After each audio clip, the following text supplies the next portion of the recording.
obviously, like, this is hard for me to believe, you know, because you can't fathom it, but, like, he made this, okay? So who better than him can put you with that perfect that was made for you, okay? You can't do it. And I think just saying that too, like just saying like how many like awesome things we've experienced, like I don't want them to be under any girl, I don't want them to be under the illusion that it's gonna be like all cake once you just give it up, you know? Like it's not gonna be like that. No. But that's a part of forming a true relationship with God, because just like if you were in a relationship with a boy, once it got hard, if they just left, then you would assume that they wouldn't love you, right? So like in your relationship with God, once it starts to get hard, you can't leave, because then that's just a shallow relationship and you were just in it for what you were getting out of it.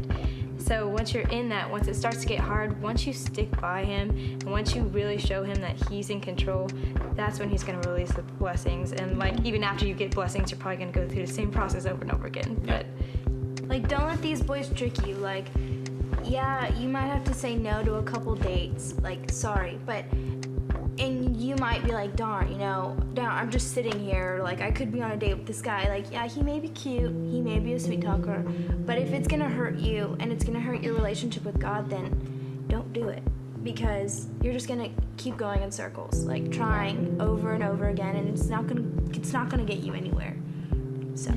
And even if you do have a godly relationship with like a wonderful guy and you think you're gonna marry him and blah blah blah, it's just like that is so like I even think that might be even more dangerous than being in an ungodly relationship, because then you have then you have like wow, like this is godly, and then you start to think of him like, wow, this is gonna be my husband, and that's where it gets dangerous, because it's just like, okay, he's gonna be my husband. Wow, I found this, and then God's here, he's here, and then they like teeter. Like, don't be fooled, like, because we're saying, like, give it all to God and he's going to present him. He's not going to present him when you're 16 years old or 17 years old, because God does not.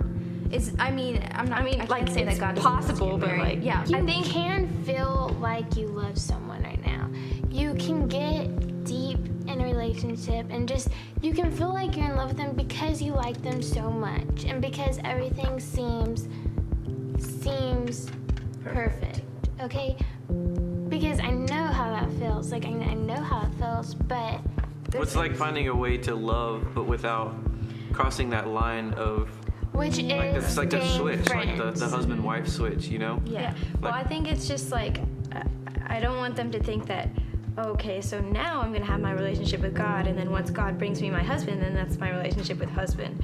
It's like you have your relationship with God and continuously pour out into your relationship with God, and God will bring you your husband, but when he does, even if you're married, when he does, that still, your husband doesn't become your main affection. I mean, you still continuously, for the rest of your life, have to have God as your main affection.